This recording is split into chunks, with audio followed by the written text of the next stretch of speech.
briefing off by saying that we're all in public service for a reason. We care about people. We care about the residents of Aurora. We care about human beings in general. That's why we do what we do. Now, we didn't create the circumstance with the migrants fleeing their countries and going from one state to another. That's above our jurisdiction in our heads.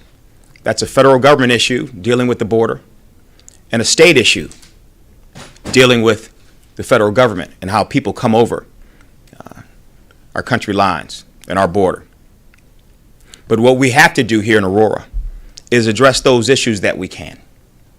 Now, what we've seen in these bus companies transporting people 22 hours or even longer from state to state to state amounts to what I can only say is human trafficking.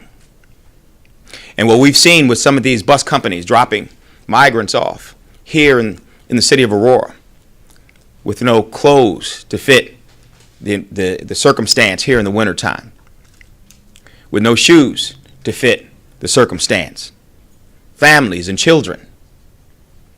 It's necessary for us to be responsible and take those steps to protect not only those individuals that are dropped off here in Aurora, those migrants, but also protect the residents of Aurora. I've had the opportunity to speak with our federal legislators, Congressman Bill Foster, about assistance. I've even had the opportunity to speak with Mayor Johnson's office about a partnership with Aurora and Chicago. The reality is this cannot be a responsibility put on local municipalities. Aurora is not in a position to take care of people long term. Now, we will do our part short term, but we are not in a position here locally, a municipality, the city of Aurora, to care for folks long term. But what we can do is hold responsible those that are irresponsibly and inhumanely dropping migrants off here in the city of Aurora without provisions and care that they need to be treated with the basic dignity that all human beings should be treated with. So this ordinance that we've passed today is all about holding the owners of these bus companies, the drivers, and these security guards that accompany migrants all across the country that end up in Aurora. It's holding them responsible. That's the humane thing to do. That's the responsible thing to do. And I hope with the passage of this ordinance today, which passed by the City Council, I hope we're able to control and better understand who is coming into the city so we can help get them to their final destination and provide any goods or resources that they may need now that they're in the state of Illinois. Again, this is up to the governors of each state to communicate. This is up to the president to communicate with these governors.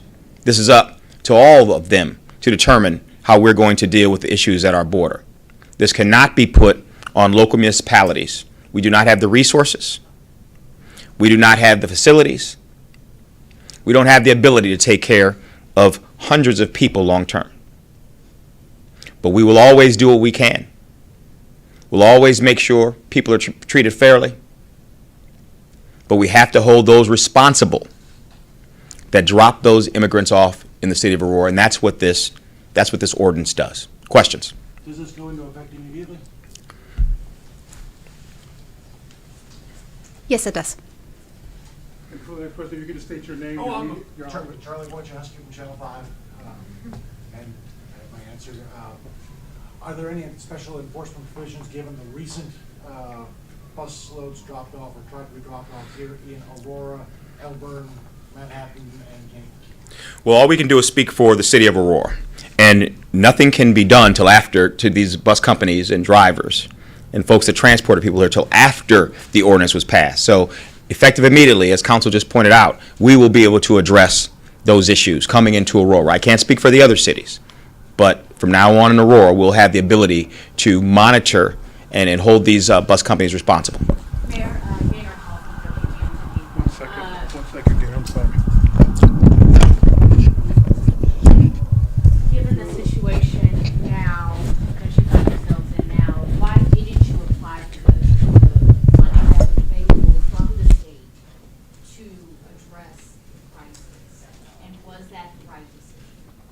You know, in dealing with, in applying for any funding from the state or federal government, we have to look at all the requirements of that funding, what a city, municipality is required to do, and whether or not we would even have these issues that would be presented to us.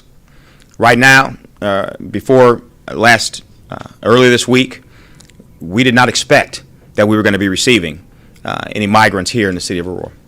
As a matter of fact, you know, all the migrants that we've heard about had been before this week going directly to Chicago, where those resources and abilities were set up to bring them into that community and provide what they needed. So, as I said, we will do what we can to make sure these individuals get to their final destination. But no local municipality should be held responsible. This is a federal issue. Immigration is a federal issue. And our governor should be working with the governor of the state of Texas and the president to determine how we're going to deal with migrants into the future. Well, was there a specific reason, specific parameter for that funding, why you didn't apply for it? You know, I can't answer that question at this particular time. Our grant writer and the folks that made that determination of what was best for the city aren't available at this time. Question? Wash ABC 7. Are you expecting any buses to come tonight or this weekend? Natalie?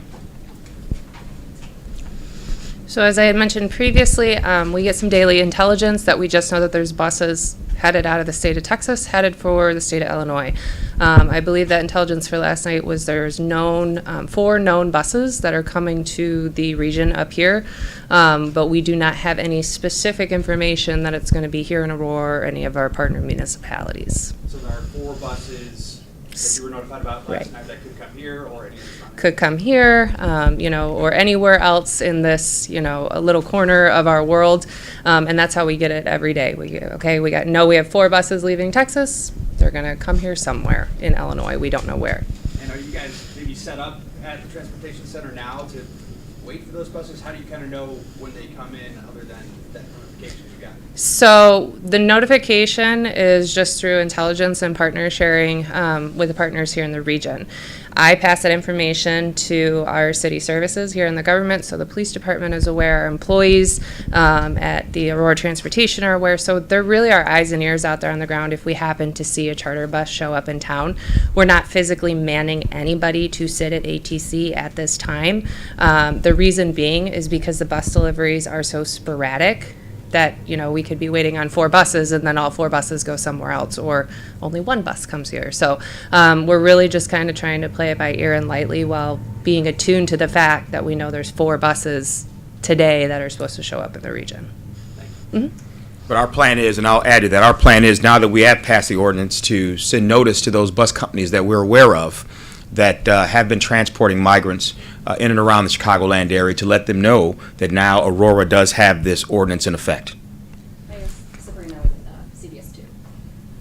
Chicago is struggling to put up shelters on a weekly, monthly basis to house all of these people. It's no secret that they're struggling to fund the Migrant Crisis next year. Is it irresponsible to send people to Chicago if you're saying they have the resources but they might not? Well, as I said, I've spoken with the mayor's office in Chicago and expressed to them that based on them opening their arms and saying that they're a welcoming city in this particular case, and they're looking, you know, they will accept migrants at any number in their community, we are going to forward folks, because that's their final destination, to Chicago. Now, when migrants come here, they come to Aurora. I'll specifically talk about Aurora. When migrants have come here, those 5 buses, 4 that we are aware of, they come with the intent to continue on to Chicago.